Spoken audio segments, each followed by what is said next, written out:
आज पंचमः पाठः सूक्तिमौक्तिकम के अभ्यास के प्रश्न किए जाएंगे। प्रश्न 1 है, अधोलिखित प्रश्नानाम उत्तराणि संस्कृत भाषया लिखत। नीचे लिखे प्रश्नों के उत्तर संस्कृत भाषा में लिखो।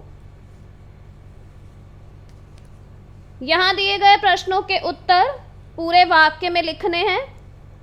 प्रश्न और उत्तर इस प्रकार है। प्रश्न क, यत्नेन किम रक्षेत। यत्न से क्या बचाना चाहिए।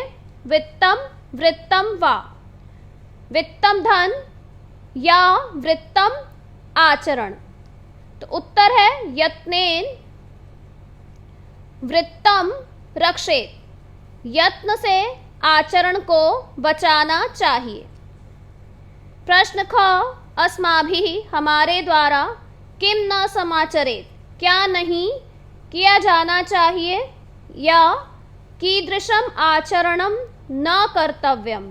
कैसा आचरण नहीं किया जाना चाहिए। उत्तर है अस्माभिः हमारे द्वारा आत्मनः प्रतिकूलानि। अपने प्रतिकूल को अर्थात अपने विपरीत को परेशान न समाचरेत। दूसरों के साथ नहीं किया जाना चाहिए। अर्थात जो हमारे विपरीत हो उसे दूसरों के साथ नहीं करना चाहिए। प्रश्न ग, जंतवः प्राणी केन विधिना। किस विधि से किस प्रकार से तुष्यन्ति संतुष्ट होते हैं प्रसन्न होते हैं। उत्तर, जंतवः प्रिय वाक्य प्रदानेन। प्रिय वाक्य प्रदान करने से, अच्छे वाक्य बोलने से, मीठे वाक्य बोलने से तुष्यन्ति संतुष्ट होते हैं प्रसन्न होते हैं। प्रश्न घ, पुरुषै मनुष्यों के द्वारा किमर्थम किस लिए प्रयत्न कर्तव्यः प्रयत्न किया जाना चाहिए। उत्तर है पुरुषै मनुष्यों के द्वारा गुणेषु एव गुणों में ही। इसे संधि करके भी लिखा जा सकता है गुणेष्वेव। प्रयत्न कर्तव्यः प्रयत्न किया जाना चाहिए। प्रश्न अण, सज्जनानां मैत्री। सज्जनों की मित्रता कीदृशी भवति कैसी होती है। सज्जनानां मैत्री सज्जनों की मित्रता दिनस्य दिन के परार्ध छाया इव परार्ध की छाया के समान। पुरा लघवी पहले छोटी, पश्चात च और बाद में वृद्धिमती बढ़ती हुई भवती होती है। अर्थात सज्जनों की मित्रता दोपहर के बाद की छाया के समान पहले छोटी होती है और उसके बाद बढ़ती जाती है। प्रश्न च, सरोवराणां हानि कदा भवति।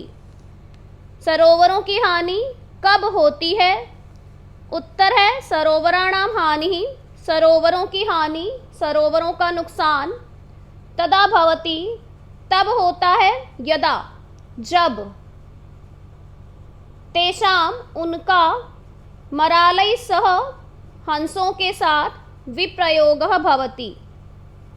विप्रयोग अर्थात वियोग होता है जब हंस उन सरोवरों को छोड़ देते हैं। प्रश्न 6, नद्याः जलम कदा अपेयम भवति। नदियों का जल कब न पीने योग्य बन जाता है। उत्तर है नद्याः जलम नदी का जल समुद्रम आसाद्य समुद्र को प्राप्त करके समुद्र में मिलकर अपेयम भवति न पीने योग्य बन जाता है। इसके बाद प्रश्न 2, क स्तंभे विशेषणानि। यहाँ क स्तंभ में विशेषण दिए गए हैं। ख स्तंभे च विशेष्याणि और ख स्तंभ में विशेष्य दिए गए हैं दत्तानि। तानि यथोचितम योजयत। उन्हें उचित प्रकार से जोड़ो। यहाँ क भाग है आस्वाद्यतोयाः, स्वादिष्ट जल वाली, तो यहाँ पर विशेष्य है नद्यः, स्वादिष्ट जल वाली कौन? नदियाँ। ख भाग गुणयुक्तः, यह विशेषण है। गुणयुक्त कौन? दरिद्रः, गरीब व्यक्ति, यह विशेष्य है। ग दिनस्य पूर्वार्ध भिन्ना, दिन के पूर्वार्ध की भिन्न छाया के समान, यह विशेषण है। पूर्वार्ध भिन्ना और इसका विशेष्य है। खलानाम मैत्री, दुष्टों की मित्रता, अर्थात दिन के पूर्वार्ध की छाया के समान कौन है? दुष्टों की मित्रता, यह विशेष्य है। घ भाग दिनस्य परार्ध भिन्ना, दिन के परार्ध की छाया के समान कौन है? सज्जना नाम मैत्री, सज्जनों की मित्रता। इस प्रकार यहाँ सज्जना नाम मैत्री विशेष्य है। प्रश्न 3 है, अधोलिखितयोः श्लोकद्वयोः, नीचे लिखे दोनों श्लोकों का आशयम, अर्थ, हिंदी भाषया, हिंदी भाषा में, आंग्ल भाषया व लिखत, या अंग्रेजी भाषा में लिखो। इन दोनों श्लोकों का हिंदी में अर्थ पाठ का हिंदी अनुवाद करते हुए बताया गया था। इसके बाद शेष प्रश्न वीडियो 2 में बताए जाएंगे।